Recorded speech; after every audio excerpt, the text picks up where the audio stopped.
Lakes, Mina Shaw, City of Sunrise, Burke Rains, City of North Bay Village.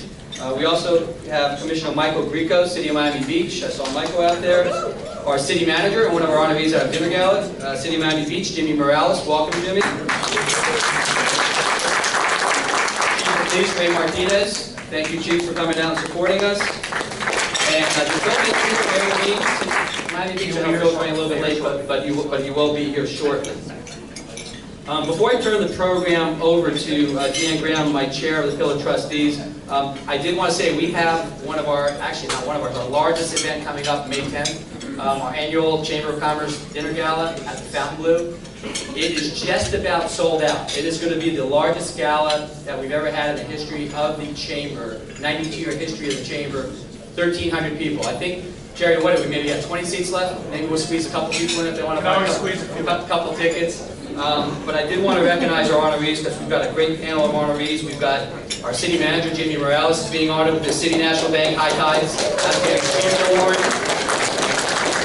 David Wallach, the owner of Mangoes and great partner of the Chamber, with the Excellence in Tourism Award. Adolfo Enriquez, Chairman and CEO of Gibraltar Private Bank and Trust, is receiving the Jan Pfeiffer Distinguished Service Award. And Dr. Mark Rosenberg, President of FIU, is going to be receiving the Leonard Doc Baker Lifetime Achievement Award. It's going to be a great event.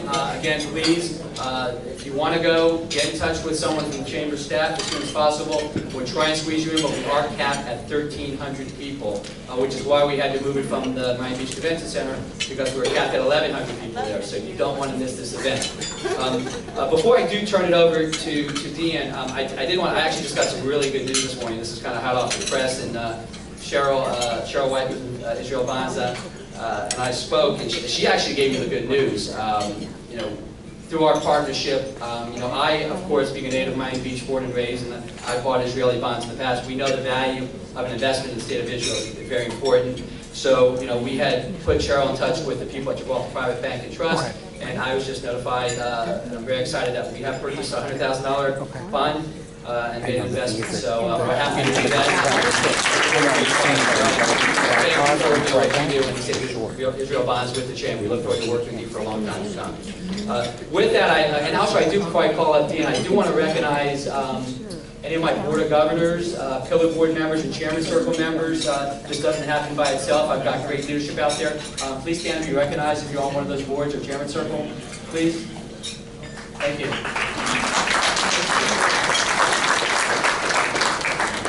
One more thing before I hand it over, these events don't happen by themselves. I took over the chairmanship in October, and I want to give a kudos to our chamber staff. They do a great job on putting on these events. Some of them in the back there. Thank you, everybody, chamber staff.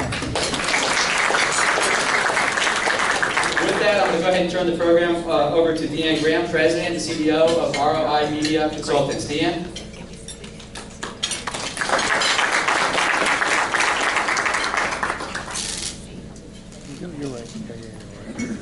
Good morning. Thank you all for being here this morning. We have a lot of fabulous heavy hitters in the room. I'm loving this. So make sure that you network. You've got a lot of opportunity here. And that's what we do here at the Chamber. So the events are wonderful and the education is wonderful, but the most important thing is that we do business with each other. So get to know who you're sitting next to, get to know who's here. There's a lot of good business that can be done. I'm excited for our quarterly Pillar Breakfast this morning. We have a wonderful presenting sponsor. Thank you so much to the Economic Development Consultants. And I would like to invite Lori Baumstein up to say a few words about her company and one of our board members for the Pillars. So thank you, Lori.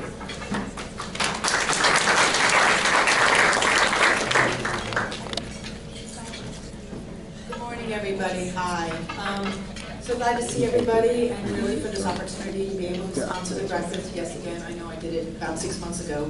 It's a great opportunity. I want to thank Michael Goldberg for providing great leadership, especially to me and Conley Graham, her inexhaustible energy. She's everywhere, and I don't know how she does it. As well as to David Sachs for introducing me to the Pillar Board. Thank you so much. Miami Beach Chamber, you're all terrific, and I really got to say Ceci Velasco, the Senior Vice President and the COO, she's absolutely amazing. She's multifaceted, multitasking, and with all these things that go on, you have no idea how much she does and how great she is at it. It's my great pleasure to sponsor this event today featuring the state of Florida's CFO, Jeff Atwater. Particularly considering what I do, it's very exciting. The financial health of our state is a great responsibility, and Jeff has provided leadership and transparency. We are supporting the extension of the enterprise zone, yes, for Miami-Dade County. It provides an incentive to bring businesses to much-needed areas for positive economic impact, to expand, to relocate, to create jobs and invest capital. I'm being very specific about this because it's critical to what I do here at my business, Economic Development Consultants, or EDC for short. If you are in Miami Beach, possibly North Beach, Dade County, the enterprise zones are large and vast. There's more than 50 in the state of Florida. What does that mean to you if you're a new or expanding business in an enterprise zone? Good chance I might be able to save you money. We're more than happy to meet with any business. And we have collaterals from the back or in the front of the room, and we obtain sales tax refunds and credits for businesses and advise them as what might be out there. And actually do the work, so we take it away from you. Thank you again, and have a great breakfast, and I'm very excited to go to the program.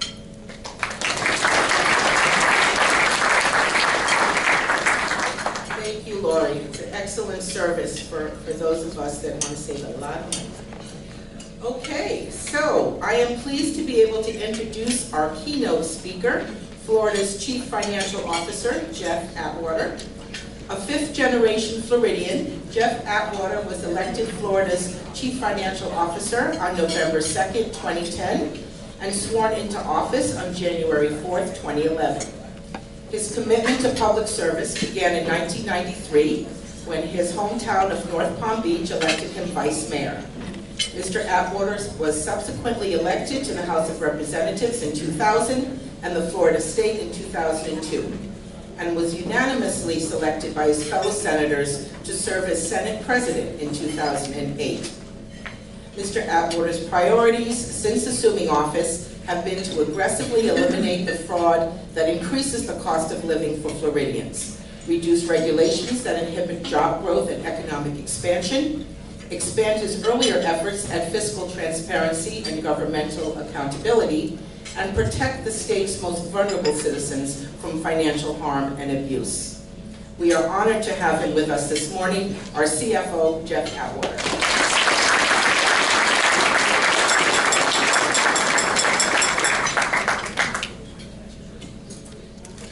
Thank you very much. What a pleasure to be with you this morning.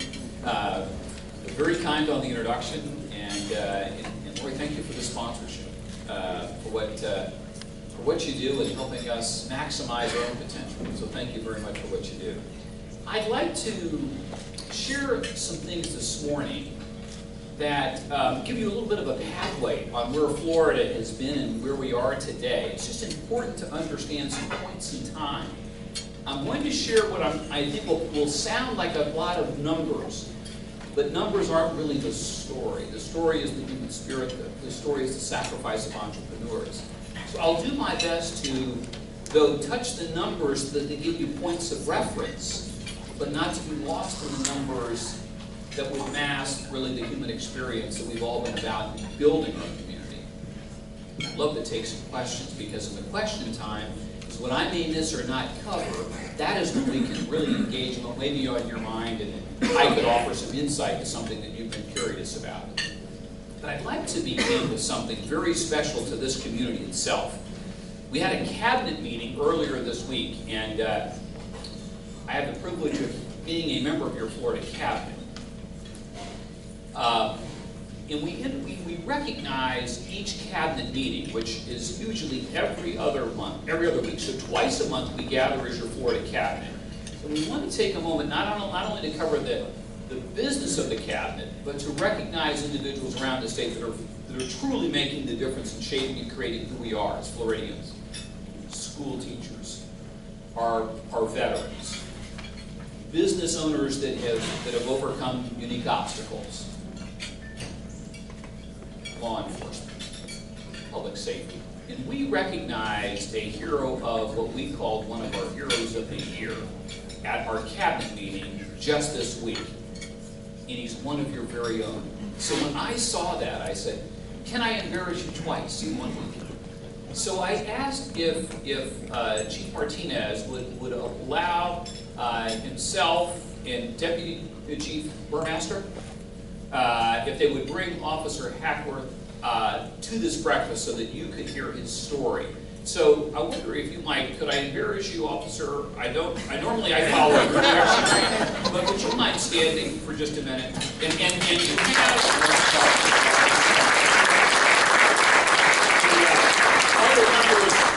other members of your council, I think might wish to join, the council here of Miami Beach might wish to join along with the mayor, city manager. Here's what happened. September 1st, 2013, Officer Atwater, who is 9 years serving you in this community, this is his entire dedication to public safety, has been here in Miami Beach, is on his way to the late night shift that he will begin. So he's not on duty, but he's on I-95, and in front of him occurs a horrific accident. Now, he's all alone. He has no support. And there are certain protocols that one asks of our public safety officers, never to do things that might otherwise put themselves at undue risk, because they would not be able, once themselves jeopardizing their own safety, to be able to perform. It's a fine line, and they have to use their best judgment. So all alone, and I won't graphically describe the incident, but to know that people have been ejected from vehicles. He is bringing traffic to a halt. He is now engaging other citizens to gather, to protect those who have been ejected from vehicles and begin to assess and do triage. All the while, the car, one of the vehicles in the accident, is now in flames with an occupant still inside. And Officer Hackworth then moves to that vehicle. Now, everyone else was saying, naturally, this is not going to work. And the one person that seems to be in control of the situation is now about to put himself in danger. He successfully extracts the individual from the burning vehicle.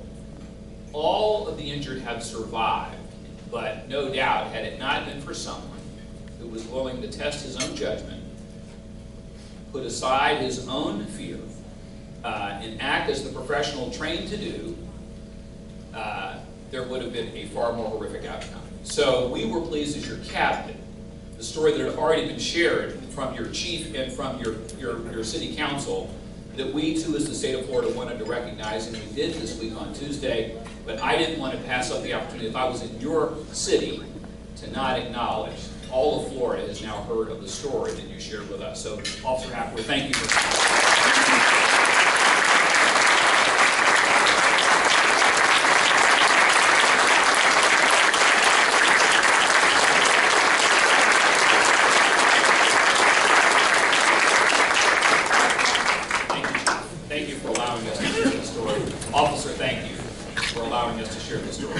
It's not why you do the job, and it's not why you asked, and I don't know that's why you thought you were coming today, but thank you. So let me share now some things with you on where we're at, where we've been, where we're headed to in the state of Florida. And of course what will matter is whether you feel it, you see it, it's your experience as well, because I may look at a broad range of data and numbers, but it's how you're seeing the marketplace, how you're seeing your economic activity that is the most important part of this conversation. Let me begin with the role of being your chief financial officer. In the country, there are 49 state treasurers, and then there is one CFO. And it's a unique role, because I'd like to describe it quickly to you, the portfolio that you give me the honor of managing and guiding and leading on your behalf. My counterparts as state treasurers manage, as you would expect, the financials of their state. They are the comptroller. They are the treasurer. They are the accountant. They are the auditors. That's what they do. You give me that honor. I wear all of those hats on your behalf. So as your state treasurer, on any given night, I'm managing about $20 billion in investment portfolio. We're managing a $75 billion budget on your behalf. Those are the things that you would expect would come with this role. But it's broader than that in Florida. And it's a member of your state cabinet. You elect me individually. the odds are that someone in this room did cast a vote for me. I don't know how many. But that is how I have this privilege to serve you in this capacity. I'm not appointed. And we'll come back to that in a second. So as your CFO, let me talk about the rest of the portfolio. I'm also your state fire marshal. So all training of firefighters, all equipment for the firefighter certification, the fire colleges would be my responsibility. So I'm also the state arson investigator for the state of Florida. I am also the workers' comp administrator for the state of Florida. All workers' comp would be our responsibility. I'm also the risk manager for the state of Florida. All buildings, all vehicles, human resources would be my responsibility. I'm also the individual who is responsible for fighting insurance fraud. So when that was mentioned in the introduction, I'll come back to that. So all insurance fraud fighting is my responsibility. I'm responsible for rehabilitating or liquidating any insurance company that slips and falls or fails in the state of Florida. I'm also responsible for licensing all insurance agents or agencies. If you're in the business of selling anything in the wealth management, financial services product, I would be the one that would certify your credentials. But let me make a quick note, I am not the insurance commissioner. I do not set the rates for your auto or your property. Let's cover that right now. I know the individual and I know his phone number, okay? I'm also in charge of unclaimed properties for the state of Florida. 1 out of every 4 of you in this room do not know it, but I have something that belongs to you. It was a deposit from a utility. It was a paycheck that you didn't know where it ended up. It was the contents of a safety deposit box you did not know your grandparents held. I have $1 billion of assets that belong to you. And maybe during Q&A I can tell you about a great story of returning property right here. $1 billion. Last year I returned $220 million of money to Floridians. So at some point today, not right now please, because this is happening, go to our website, myflorida, all spelled out, CFO.com. There is a treasure chest. Click on it. It just says plug in your name. You plug in your name and you're going to get a hit. 1 out of 4 of you. And if you don't get a hit, just put in a neighbor. You know, you're going to get somebody. I promise you. But a couple weeks ago I did this and somebody on a smartphone, I guess I was boring them terribly, looked it up, and they screamed bingo, and they got it. So I think we're already trying it out right now. I can lastly, I am also the head mortician for the state of Florida. So I'm responsible for all funerals and cemeteries. So that would be my portfolio that you give me the honor of serving you. I'm also then a member of your cabinet. There are 4 of us who elect statewide, the governor, the Attorney General, the Chief Financial Officer, and the Agricultural Commissioner. We serve as your cabinet. Now it's our Constitution that is very unique from other states. In other states, the governor picks the cabinet. But Floridians, when we were a territory, we were very suspicious people. We did not want to give that much authority to any one particular person. So when we created our Constitution and statehood, we divided the power out. So when we have a cabinet meeting, the 4 of us come into a cabinet meeting, and together, if I mention, we run 13 state agencies as a foursome. Highway safety, lands, utility siting, Department of Revenue. All these things we do as a foursome. When we cast our votes, it's our vote. Nobody tells me how to vote. I don't tell anyone else how to vote. That's how we do it. So that is your Florida cabinet. We also serve as a clemency board. So once a quarter, we also hear petitions from individuals seeking clemency, pardon, their rights back, gun rights back, whatever that might be. So, that's the role, and I'm grateful for it. Now let's talk about Florida. But here's the point. I want to take you 3 markers in time so you get a sense of where we're at. Let's start with 2006. In 2006, top line revenue for the state of Florida, that was all the revenue that flowed from economic activity. Primarily that was sales tax revenue, but it was also corporate tax revenue. It was dock stamp revenue from real estate transactions. 2006, top line revenue was $28 billion. Okay? All in $28 billion. Economic activity by way of the tax structure flowed to the state to perform the services that you would ask for. The average price of a home that year, all across Florida, was $258,000. It's not Miami-Dade, that's the aggregate, was $258,000. The unemployment rate was 3.5%. There were 50,000 homes on the market on any given day in Florida in 2006. If you'd gathered every realtor magazine in the state, put them on a table, you would have counted up 50,000 homes virtually every day from a willing seller. The average supply of inventory was about 5.5 months worth of single-family inventory. The population that year grew. 360,000 people moved to Florida in 2006. Now let me tell you about 2009. You were there. You remember. Things got very tough. 2009 top line revenue was not $28 billion, it was $21 billion. So 1/4 of the revenue to the state of Florida evaporated in 20 months. Just gone. Disappeared. But people in this room who are running enterprises, you had the same experience. The average price of a home that year in 2009 was not $258, it was $119. And that's why 44% of all mortgages were underwater and 25% were in foreclosure. So it wasn't 50,000 homes on the market like it was in 2006, it was now 500,000 homes in foreclosure. The unemployment rate was not 3.5%, it was 10 on its way to 11. And 360,000 people didn't come to Florida that year, somewhere less than 20,000 came to Florida that year. And single family housing inventory was not 5 months, it was 20 months for the inventory. That's where we were. Now this is the key to the conversation.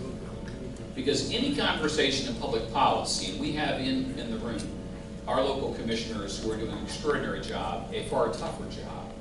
In fact, I'm asked the question from time to time, Jeff, what was more difficult, being a city council member, a state legislator, or the CFO of the state of Florida?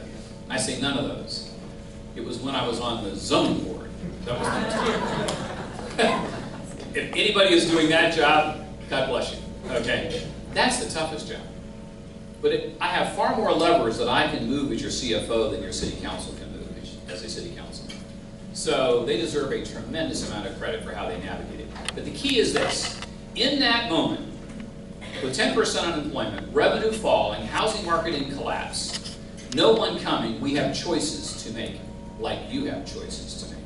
However you run your enterprise, your private business, or if you're part of a public enterprise, this is the key. Your choice is going to have a consequence. In public as it does in private. So we were being asked, and this will be good for a discussion because we'll all have a different opinion on this.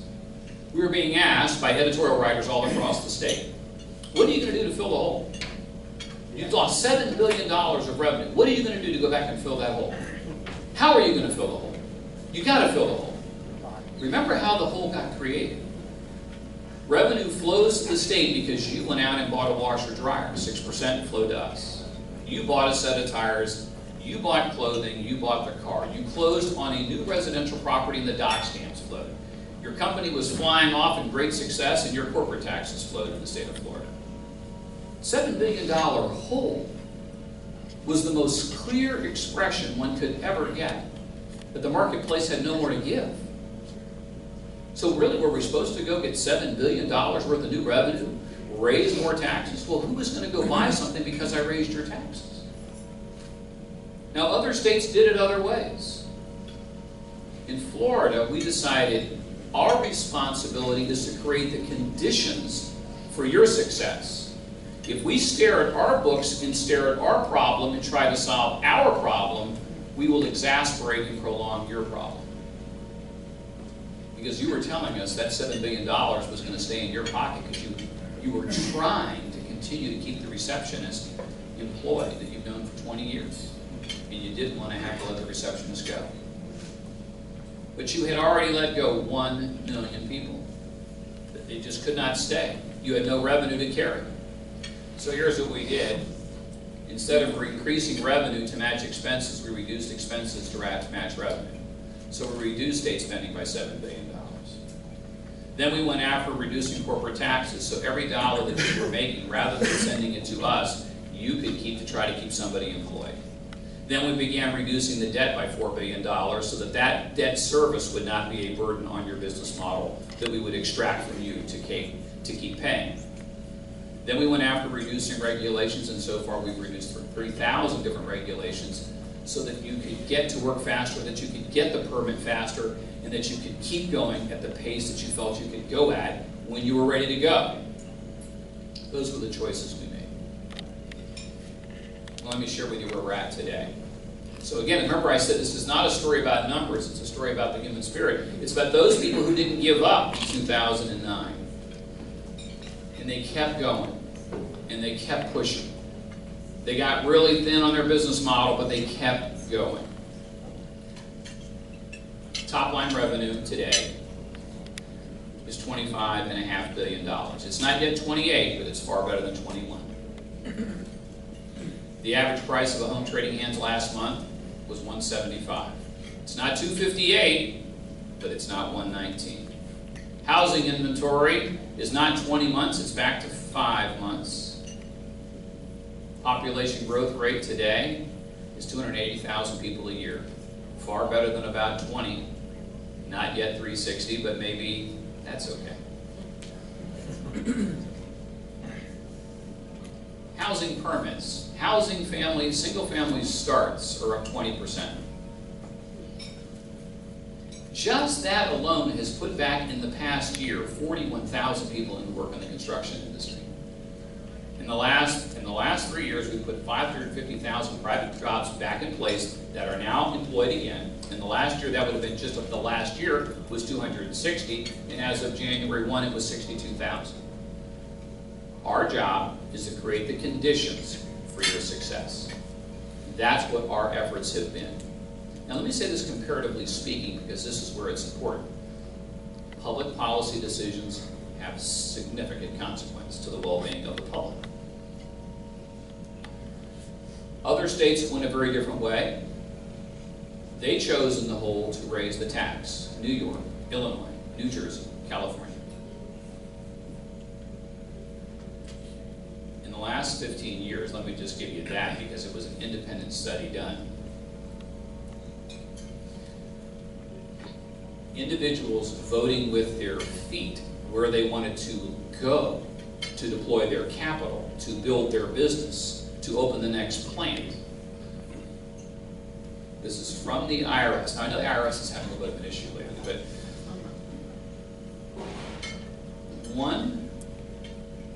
$2 trillion has moved between states of working age individuals. $2 trillion has relocated to where individuals felt they had a better chance to be successful. The #1 state receiving individuals choosing to come with their work potential is the state of Florida. $105 billion has flowed to Florida because people thought this is the place they could be more successful. No other state comes close. You can add up the next 4 and they don't come close to us. They may have come for some of the sunshine, but they came because we would honor and champion their work. That's $6 billion a year. That's $17 million every day. Choosing us to build here and create jobs here. That's the difference. Now, I'd like to touch on one last thing about consequences of decision making. Actually, I'll touch on 2 final items. First, I'll touch on one last financial issue, and then I'd like to move it beyond the financial on how the money is ultimately deployed for the benefit of Floridians. In 2009, we received a letter from Standard & Poor's. And Standard & Poor's rates our credit, just as if you went into a car dealership today and somebody pulled a credit bureau on you, there'd be a score. Well, they rate political subdivisions. They rate states, among other things. We rate AAA rated state. And they sent us a letter in January of 2009 saying, your market's in free fall. Your housing market's in collapse. Your unemployment is just soaring. Your revenue is falling. We're going to put you from stable to negative on the outlook, and probably in 6 months we will downgrade you from AAA to AA status. Imagine what your brand is. Imagine what people think about when they call you. The brand that you hold means everything to you. Are you the quickest? Are you the highest quality? Are you the most courteous? Who are you? Well, the state of Florida's brand is discipline. Among so many other things that you may think about, it's come here. You will be treated fairly here. We will not dig a hole for you here. The thought that we would be downgraded, given the conditions that we were going through, was not acceptable. That's part of why all those decisions I mentioned were made. lower taxes, lower debt, lower regulation, and get people work. So, just the update on that. In 2011, S&P wrote us another letter back, and they said, we just didn't think you could pull it off. You worked that fast with that kind of discipline, and you did it. And now we're going to take you from negative back to stable, and we're going to reaffirm your AAA credit. Why does this matter? The state of Florida is 19.5 million people. The city of New York, the state of New York is 19.6 million people. Sometime between now and mid-fall, we will surpass New York and become the third largest state in the union on population. But somehow, New York's budget is twice the size of ours for the same per capita. Somehow, New York's debt is twice our size. They're a AA rated state. California is a single A rated state. And you don't get to be single A rated, by the way, by having one bad quarter. In this business, these rating agencies will not downgrade you for one bad year. It takes years of irrational and irresponsible behavior before they will downgrade you to single A. And California has successfully accomplished that. Now that's tragic because somewhere in California in about 4 hours, business owners will be gathering there for breakfast. And they're carrying that on their back. And here's what they're carrying on their back. Our debt is $24 billion. New York is $53 billion. If New York had our credit rating, meaning 25 basis points less they would spend in the credit on the money they would borrow, it would mean $1.4 billion less in interest they would pay every year. Now, not 1 year, every single year. What are they getting for that? Nothing, except happy payers. You know what you could get for that? You could get 28,000 teachers every year. That's a choice they have made to be AA. And that's the price they're paying for being AA. That's why this matters. What is extracted from the marketplace to deploy on your behalf for the safest streets, for economic development, for education. I want to just share this with you. Right after I had been elected in the year 2000, I went to our local chamber breakfast. And I got done and said, any questions? And my principal from high school said, how did K through 12 do? I said, I'm sorry, I don't follow the question. How did K through 12 do this year in the legislative session? I'm not following your question. How much more money did you spend in next year's budget over this year's budget? I said, oh, okay, now I got it. This is about money. Well, here's the news. We spent 3 times more next year on K through 12 funding than we did this year. That's 3 times more than the rate of inflation. And he clapped. That's the good news. Sad news is in the 70s and the 80s and through the 90s, we had always spent 3 times more than the rate of inflation, and all we did was slide into the abyss. And people would say, Florida's education, K through 12, sucks. Who's going to move here with a K through 12 system with this reputation? So let me just tell you the path. And it wasn't popular, and I'll bet in this room there is many who not only still thought it was bad then, still feel it's bad today. In 1992, we ranked 44th in the country in 4th grade reading. 44th in the country in 4th grade reading. 50% of all 4th graders were illiterate. Okay? That's the facts after 3 decades of spending 3 times more than the rate of inflation on K through 12 education every year. But that's still what everybody asks of me. 44th in the country. Now, I pick out 4th grade reading because it is clear to all those who are pros, and I don't consider myself to be the pro, that if you do not nail reading by 4th grade, you are not going to be an engineer, and you're not going to be a physician. you must nail 4th grade reading by 4th grade.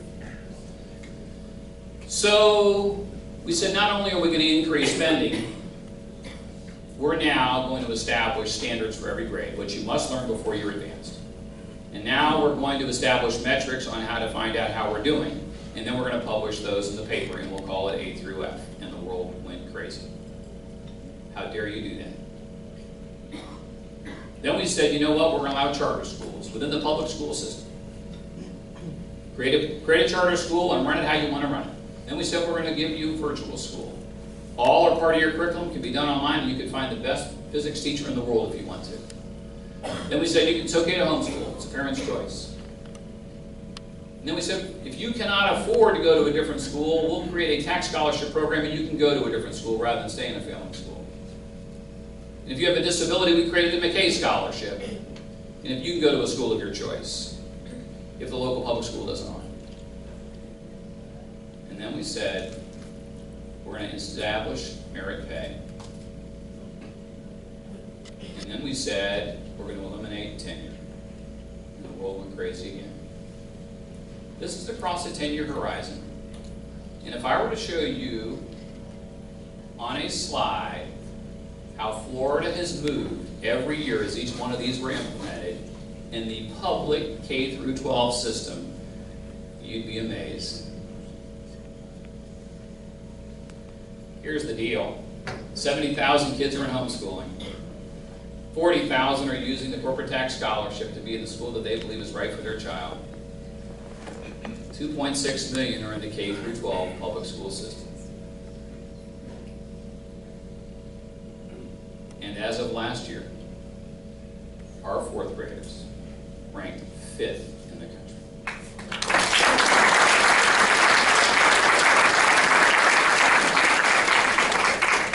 So, we could have kept spending the money, or we could have had this good fight. The fight wasn't about the institution, it was about the kids and the outcome. So I'm really excited about where we're at, but I understand it's going to continue to be an ongoing, and it should be, robust public debate. But those are the facts. And if I wasn't true, it would be on the front page of your local paper. We then decided one last thing last year. We would take our K through 12 public school students, 60% of which are on a free or reduced lunch program, and stack them up against the world. So they wouldn't just be in the American category on the international test. There would be the international. There would be all the countries of the world. America would be listed by its aggregate performance, its weighted average performance, and then Florida would also be listed separately. Your 4th graders came in 2nd in the world in reading comprehension. So the teachers of this room, so thank you for allowing me this opportunity. I hope I've left time for questions, because I just wanted to share with you a little bit of the path that we have been on, and you could give me a sense on whether or not you're feeling that there is economic activity coming back, that there is opportunity for your business model to work, or that there are still obstacles in your way. So could we take some questions? Who has a question?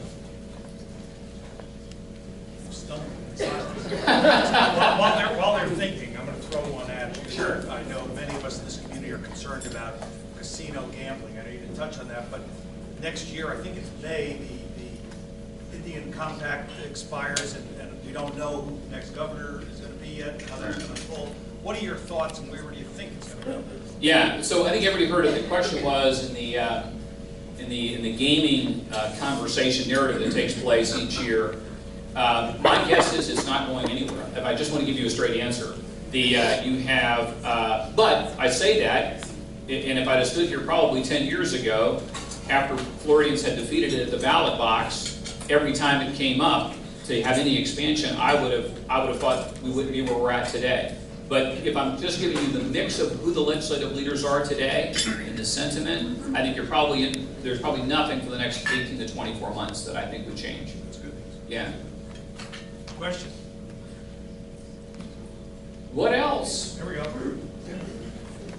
What are you doing about energy conservation in the state, and how does it play into your overall budget? Yeah, well, that's a really good question. I would say that probably the best I could probably suggest to you is that there has been public policy that has been advanced. You would probably then be as familiar with anybody that is trying to suggest to the people of Florida to begin to be moving with I would probably call it modest effort towards greater energy efficiency, if that's the question. There has been, I don't believe, in the state of Florida, any at least public policy drive that it would catapult Florida into being observed as a state that is choosing to either by demand of institutions or users to have to convert to some other kind of alternative sources in percentages over time. Just that certain of our providers, the generators, that they begin to have a portfolio that starts to modify over time. That's what I would tell you. So I would think you might say that is a modest conversation at best.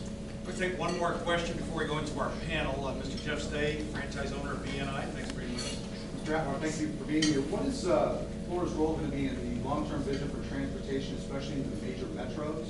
And what would Florida's participation financially be in that advancement?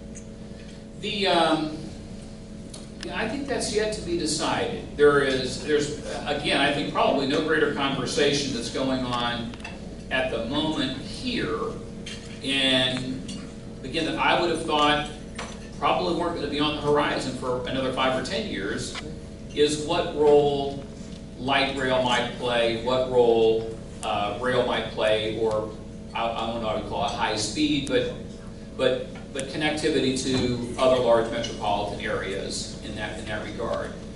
I don't yet see that with clarity, but I would say, because all this conversation is ultimately about us allocating resources for, again, public safety, transportation, the interdependence that exists today between Palm Beach, Broward, and Miami-Dade is extraordinary as far as who gets up in the morning and where they're going to. A real interdependence. It is not really any longer, at least in the transportation world, a disconnected 3 different geographies of life and work. It is a interdependency that we would have to and should be embracing with far greater vision, I would suggest to you. But in the near term, I would only say it's probably going to be continuing to make the existing systems as efficient as possible. That is not yet looking beyond, with creativity, what's next. Yeah. Thank you. Yeah, sure.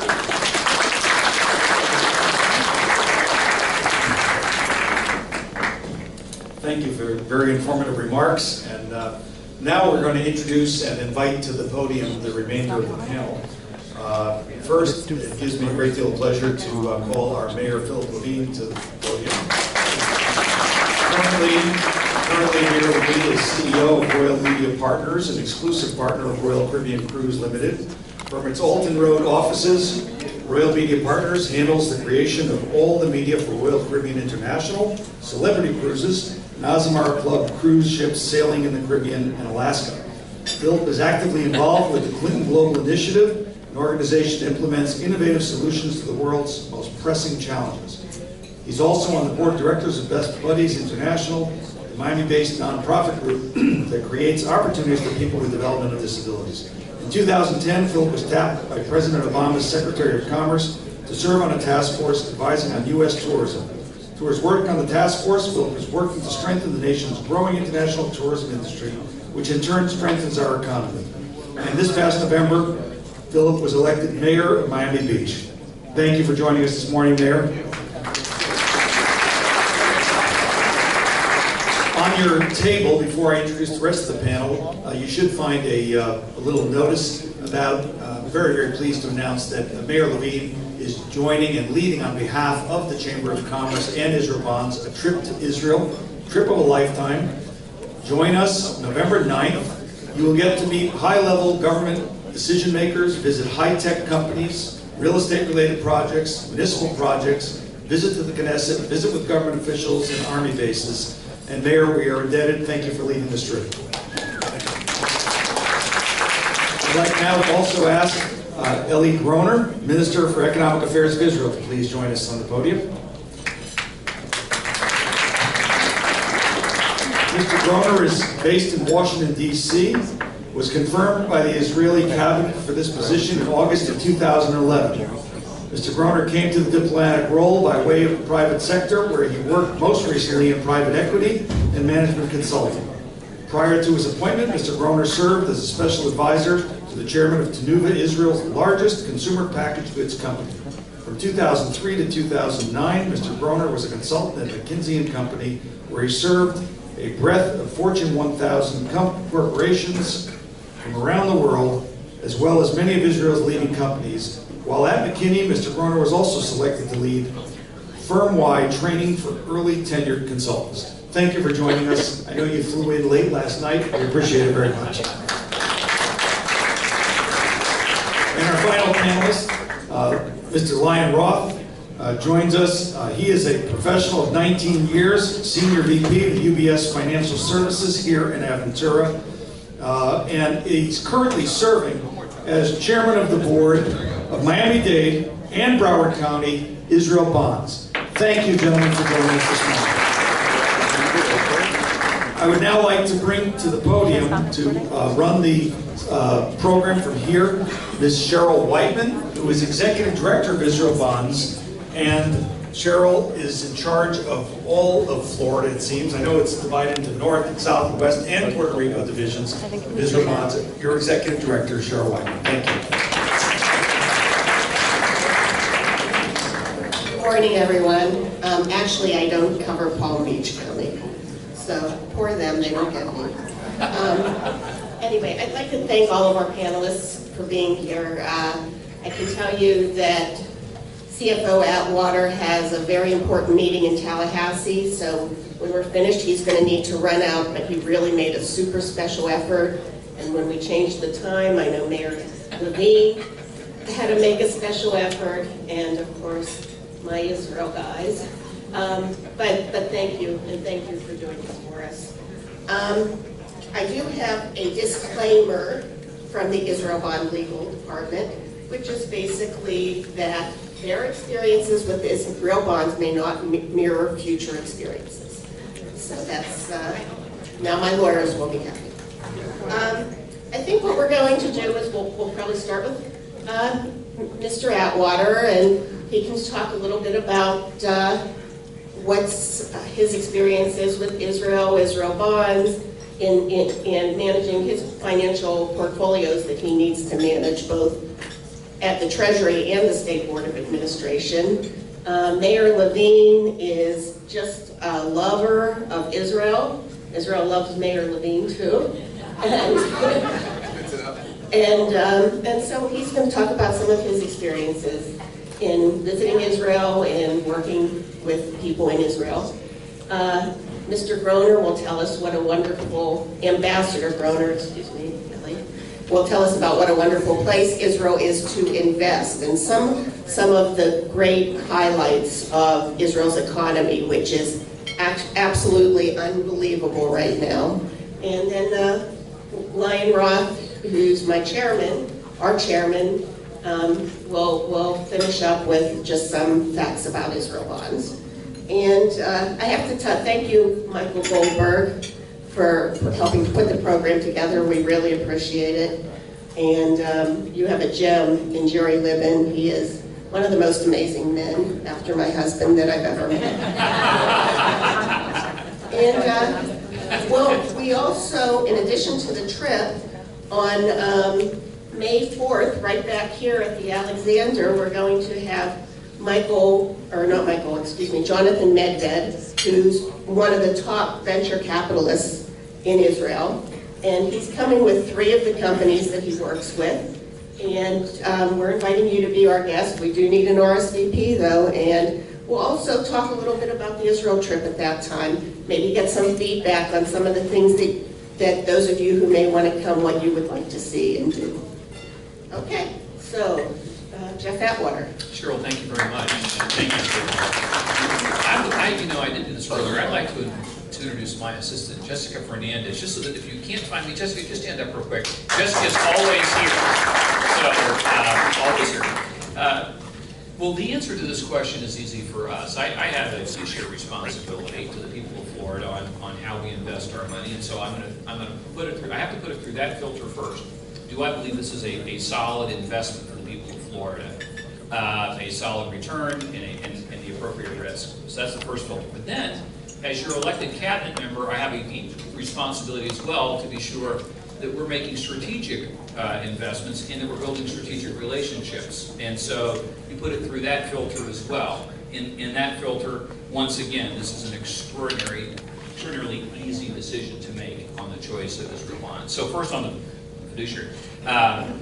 We have your State Board of Administration, which manages the state pension, is about $145 billion. It's the fifth largest pension in the country. And we have $50 million in Israel bonds. In the state treasury that I manage by myself each night, we are $40 million in Israel bonds. We feel like these, again, are outstanding investments for us to make. So I'm always wanting to tell people that who are wondering about liquidity or wondering about return or wondering about risk. We have put it through our filter, and we are very, very pleased with this investment. But secondly, then I would just say, which is really important, is that when I talk about brand again, Florida wants to be with the innovators and the creators and on people that will be working on things that matter to us. What matters to Florida, has already been mentioned by a gentleman, is going to be energy.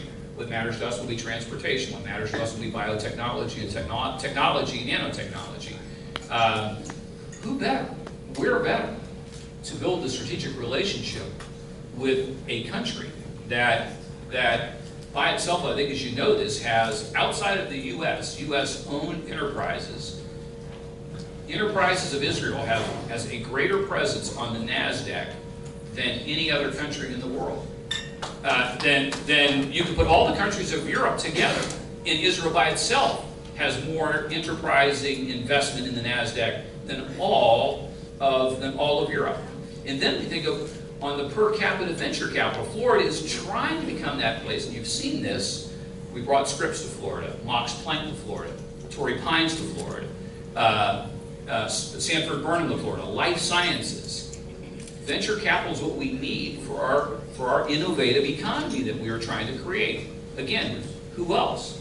On a venture capital per capita basis, Israel has 2.5 times what America is deploying in venture capital, or receiving in venture capital.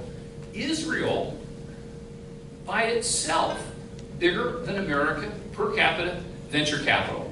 That is extraordinary. And then all the talk of China and India, on a per capita venture capital, it is 80 times greater than China and 300 times greater than India. So this is a pretty easy strategic partnership for us to be impressed with. So that's why we're doing what we're doing.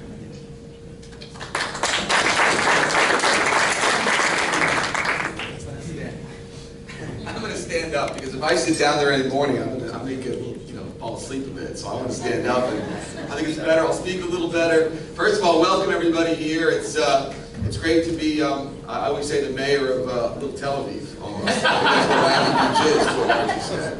And I'd like to first just recognize our esteemed, amazing city manager, Jimmy Morales, who's sitting over there. I think when you get really government, I think we have the prime minister, then you have a president, but Jimmy is actually the person in our city who really gets things done constantly. So thank you. Of course, Commissioner Jerry Levine, who I love when you call me and ask you to do things because they're always fun, and they always come from the heart, and you're terrific. And thanking the Chamber of Commerce and Chairman Goldberg, who I've known for a long time and known his dad. But let me just tell you a little about my story. You said there's a love affair with Israel. I have to agree with that. I'll tell you how it all started. I always said, running for mayor of Miami Beach, there's 2 things that I really couldn't stand. Number 1 was having to shave every day. That was just, for me, the worst thing ever. And then number 2, that I couldn't go to Israel. And because I always went to Israel at least 1 or 2 times a year. I loved going. And the way that began for me was, it was interesting. I was going to school in London, the London School of Economics, and I was a Jewish kid who grew up in South Florida, but I had never been to Israel before. And it was the end of the summer. I was with 2 of my best friends. One friend said he wants to go to Denmark because I think he met a beautiful Danish girl, so he was going to go off to Copenhagen. I couldn't blame him. And second friend of mine said, I want to go to Geneva. I've never been to Geneva. And I said, well, I want to go to Israel. I've never been to Israel. So I never forget, I think I was like, I don't know, 18 or 19 years old, and I found like the cheapest, least expensive flight you could ever take from London to Tel Aviv in the middle of the night. And I believe my travel agent's name was like Mohammed, okay? And I found, he found me like the best, the cheapest flight. So I'll never forget, I landed in Tel Aviv, and I had no idea where I was going to stay, and I think I must have had about $50 in my pocket. That was about it. And I remember walking around like Dizengoff Street, and sat there. It was a great area. Some of you have been to Israel, not been to Israel. It was a great street with lots of bars, and I sat there, and I had a beer. I remember thinking, God, I better figure out where I'm going to sleep tonight, because it's getting late, it's getting dark, and next thing I know, there was a few people sitting next to me, Israeli girls, and I was talking to them, and they said, well, why don't you come stay at our house tonight? And I said, that sounds like a really good idea. Okay? It's a great invitation. So the next thing you know, I'm in like a little suburb of Tel Aviv, and there's like, at someone's house, there's chickens, and there's all kinds of things going on. I'm thinking, oh my God, this is fun. And I think after I wore my welcome out, about 36 hours later, my parents had said to me, do you know we have these really distant cousins that live in Israel? You really should call them. So like I had rumpled up in like a piece of paper in my pocket the telephone number of Linda and Yuri Beiser, who I had never met, didn't know. And I went to the payphone and I called them up and I said, hi, is this Linda? I said, yes. I said, I'm Philip Levine, I'm your cousin. She was like, who? I don't have any cousins. What cousin? I said, no, I'm your cousin. I live in Miami. I'm your cousin. I'm here. Da, da, da, da, da. And she says, all right, well, we'd love to see you. I said, well, I'd love to see you too. And the next thing you know, I go and visit them in Ramat Aviv, and this little apartment, and I was the guest that came and stayed for 2 weeks, okay, in their apartment, sleeping on their couch, which was the most comfortable couch I'd ever had in my entire life. And then from that point forward, I fell in love with Israel. It's the greatest country. It reminds me of Miami Beach. I love going. I love the people. The future there is very, very bright. And when you talk about investing in Israeli bonds, I couldn't think of anything more secure. Israel is economically, as Mr. Atwater said, and you'll hear more about today, is such an incredible nation. Even during the Great Recession, I remember that we had, and the world had, you go to Israel and there was no recession. Prices of real estate were continuing to rise. It was a little bit like Israel was the Switzerland of the Middle East. And investing in a country that has all the democratic beliefs that we have, their beliefs in freedom, democracy, is a great place to invest. It doesn't make a difference whether you're Jewish or you're not Jewish. It just makes a difference if you're looking for very solid investment with a lot of capital, which is high-tech brain capital. That's what Israel is about.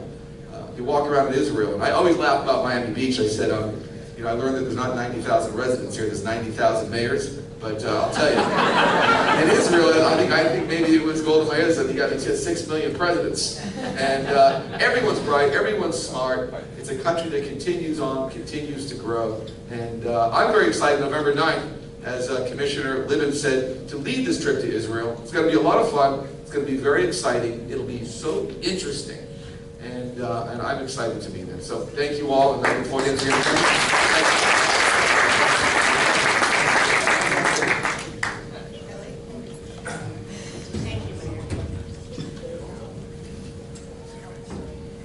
Thank you very much, Mayor Levine. The feeling is between a partnership between Israel and the U.S. and Florida is reciprocated, because just like you crashed by your family for a couple of weeks, there are plenty of Israelis that are coming here to Miami Beach and spending weeks here in this town, in this street, dare I say, in this building. To CFO Atwater, dear friend of Israel, for you, the feeling is reciprocated as well, because in exchange for the trust of your investment, you and the people of Florida, I can say with great confidence, are getting a risk-adjusted return that I would put up against anything in your portfolio when you invest in Israel.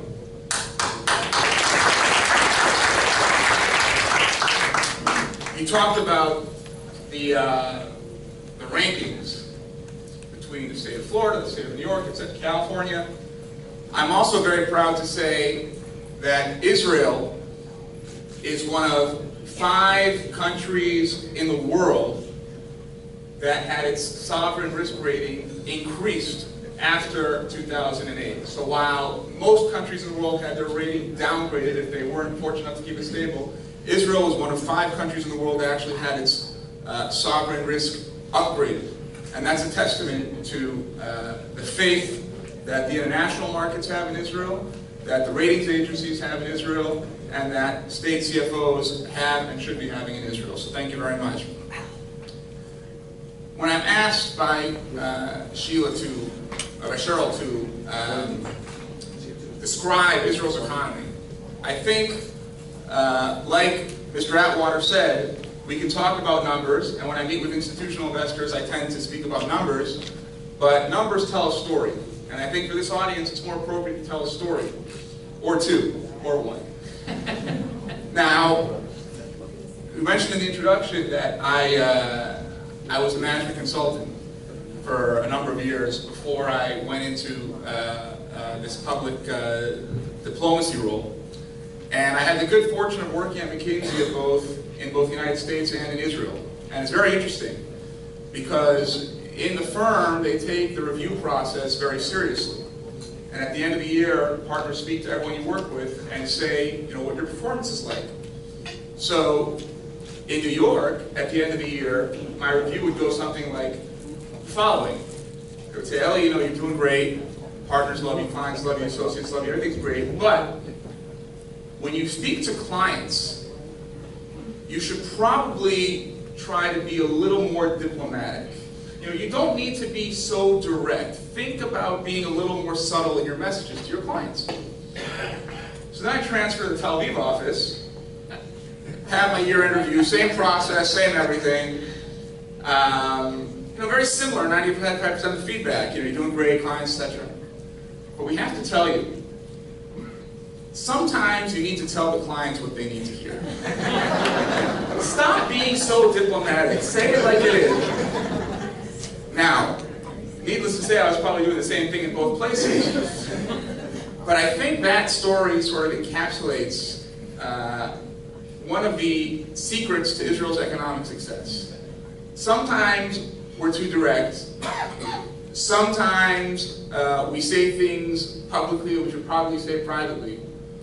But oftentimes, or we always, say what we mean and mean what we say. And that sort of directness is one of the secrets to our success. You know, Mr. Atwater and Mayor Levine were talking about venture capital and technological innovation and PhDs per capita, etc.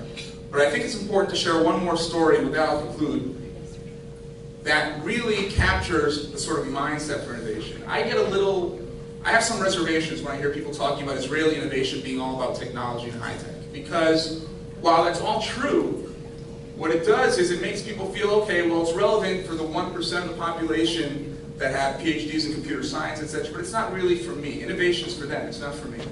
I want to tell you a story about innovation, which I think really captures the mindset in Israel. There is a large kibbutz in southern Israel, a very large kibbutz, which had a lot of land. And one month, talk about shortly after the state of Israel was established, their water bill was very high. So one of the heads of the kibbutz called one of the kids over, and he said, listen, we have a lot of leaks, obviously. The water bill ran very high. I need you to go out to the field and plug the holes. So the kid gets on the tractor and drives out, and he sees a lot of holes. And he sees a lot of leakage. But he sees something else. He sees that in the middle of the desert, where there's leakage in the hoses, there's actually varying degrees of foliage. And he sees that, wait a second, when there's a lot of space, when the hole's big, when the hole's small, there's different sort of paces for the water leaking. Now, he said, we might be onto something here. Now, bear in mind, he was told to go plug all the holes. But when he sees this sort of experiment of leakage, I think, what do you think he does? He said, question to the audience. Start to come more holes. He pokes more holes, right? He said, okay, bigger hole, smaller hole, etc. I don't know how many of you in this room have heard of Nitzafim, which is the world's leading company in drip irrigation. A tremendously burgeoning industry, but that sort of vision of his in the field, in the Negev, in 1949, was really the vision from which a multi-billion-dollar company, the leading drip irrigation company in the world, was born. I'm talking about the company Nitzafim. Now, if we take a step back and think about what happened here, what just happened? A 25-year-old kid was told to do something by his boss, and he did the exact opposite. Now, what possesses someone to do something like that? Now, you could say brain power, you could say chutzpah, you could say whatever it is. But the truth is that the secret to innovation, and by the way, this is true with the most innovative companies in the world, at Apple, Google, many of these were clients of mine in my previous career. The secret to innovation is not being scared to fail. And if you can go out to the field and discover something that your superiors back at corporate or wherever weren't aware of, and you do something different than the guidance they told you, but you explain why, even if it's not successful, it'll be understood. Now, a lot of us probably, in various positions in corporate America, etc., we think we know better than our bosses, and we say, oh, what does this guy know? But I don't want to, I don't want to ruffle any feathers. I don't want to get in trouble. I'm just going to do what I'm told. That's not the attitude in Israel. We're not scared to ruffle feathers. We're not there to stand up. And you can have a 28, a 25-year-old uneducated kibbutznik come up with a vision for a global superpower in drip irrigation. Think about it. The farming, the agricultural industry existed for thousands of years. It took an Israeli, with the Israeli mindset, to come up with drip irrigation. So when you invest in Israel, and when you invest in Israel bonds, it's important for me to convey to you that that's the mindset you're investing in.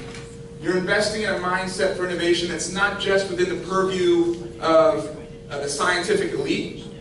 It's the kibbutznikim.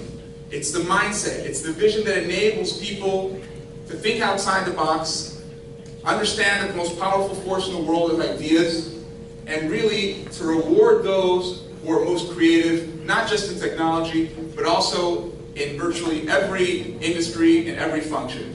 I want to thank everyone for showing up this morning for breakfast and for your support of the State of Israel. We appreciate it. We reciprocate it when possible, and thank you very much.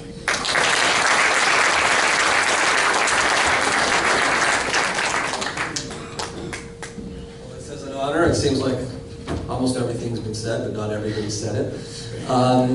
Look, it's really a thrill for me to be here in the capacity as chairman of Israel Bonds in the region. Look around the room and see a lot of familiar faces.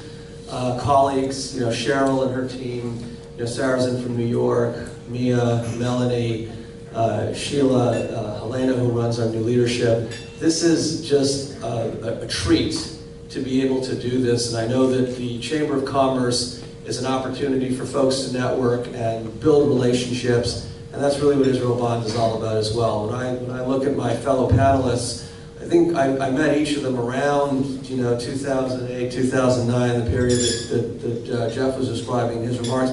Actually, Jeff and I met when he was in the State Senate at the Israel Bonds annual gala up at Boca.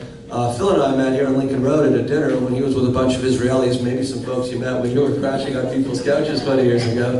And Ellie and I met on the baseball field in Kraft Stadium in Jerusalem, right behind Binyanei Ha'oman. We've been very close friends, and ever since, and had the opportunity to engage audiences and learn more about what you're interested in and share with you a story or several stories about Israel. You mentioned agriculture. One of my favorite stories, I heard this when I was a little kid, it was about this Israeli agronomist at an international agriculture conference, and some Texan is bragging, about how he gets in his car in the morning, he drives and drives and drives till lunch, has himself a big steak, drives and drives till sunset, and still doesn't get to the end of his ranch. So Israeli looks at him and says, "You know something? I used to have a cow just like that." So it was that kind of self-deprecating humor that punctuated Israel's identity in the 50s, 60s, 70s. And when you thought about Israeli exports, you think about a Jaffa orange that maybe was squeezed to make that juice. Obviously, the world has changed considerably, and this community's support for Israel bonds, and folks like Jeff, state treasurers around the country, Florida in particular, have been incredible. When you share the story about how just 25 basis points in borrowing costs means $1.4 billion that New York State is spending that it would have to spend if it were more responsible fiscally, that's the glorious aspect of the Israeli economy. So necessity is indeed the mother of invention. Our agronomist maybe got a better car, certainly irrigated his fields with more up-to-date techniques, but the country itself, because of your support, and the creditor community looks at it. It looks at who's buying Israel bonds, why they're being purchased, why they're being held, the confidence that people have in a security that has not defaulted or come close to default since 1951, that is an incredible message. And for those of us here, I don't know if others have signed up, but I now volunteer to be an active participant in Mayor Levine's upcoming mission to Israel, so hopefully many of you in the room will join us. I'm really excited to learn firsthand about some of your experiences and maybe share one or two of my own. I was actually born in Israel and spent half my professional life there. The key to our collective understanding and support for the state of Israel and Israel bonds cannot be disengaged from the success of the country. When Ali mentioned Google and Apple and Intel and IBM, I mean, so many companies, leading companies, have their major R&D centers in Israel. From, we talked about drip irrigation and in biotech, medicine, telecommunications, internet security. So many things have come out of Israel. When Jeff mentioned that Israel has more companies listed on NASDAQ than any other country except for the United States, over half of those companies are based on military technologies that were somehow converted to civilian application and turned into really great companies. And obviously for those of you who've been to Israel, for those of you who will be coming with us to Israel, for those of you who will be attending the brunch on May 4th, you'll be hearing and learning about very specific ideas and opportunities to invest. But the flagship opportunity to invest in Israel that existed since 1951, when Israel had no other access to foreign currency, it was really the key way for Israel to get in some dollars, and the German reparation program started later in the 50s, and we brought in some Deutschmarks, was the support in this community meaningfully, and other communities in the United States and the rest of the diaspora, that enabled the country to settle immigrants. Israel doubled its population from 750,000 to 1.5 million people from 1949 to 1952. Think about that. In 3 short years, doubling its population. It resettled 1 million immigrants from the former Soviet Union in the 1990s. It built a national water carrier from the Sea of Galilee all the way down to the Negev Desert. It built the institutions that enabled this fledgling state to become a major player on the global stage.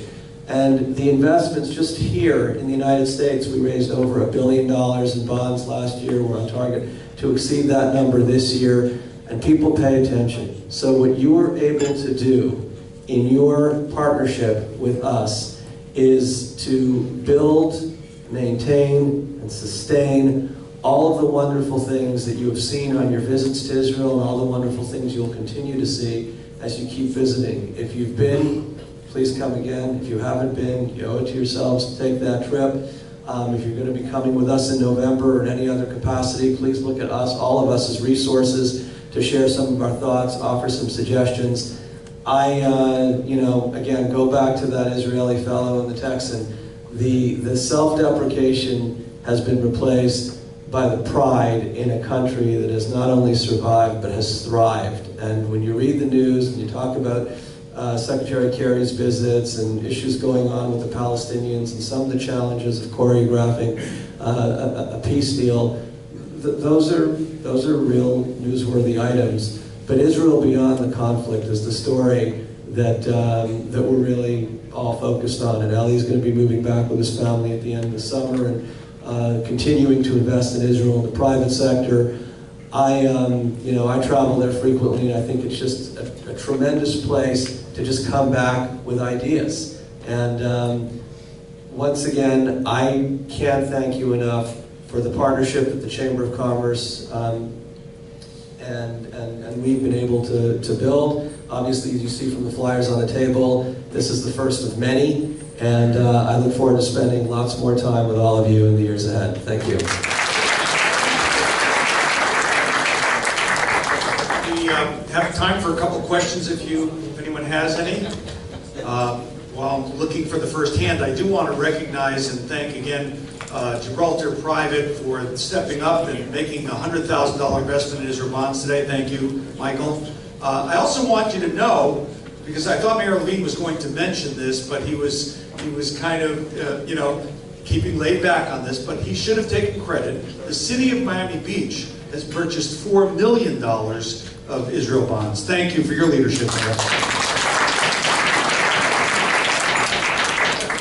So I want to remind you that on May 4th, right here, Cheryl Whiteman, raise your hand. Cheryl will be happy to talk to you about attending the program that's here. It's free of charge. If you'd like to meet Jonathan Medved, I have the privilege to meet him a couple of times. He's a fascinating guy, goes all over the world raising hundreds of millions of dollars for technology companies in Israel.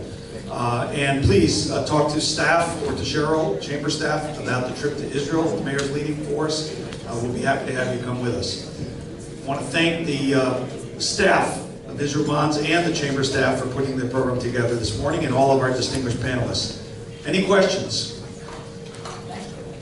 All right, well, thank you all very, very much. Have a wonderful weekend.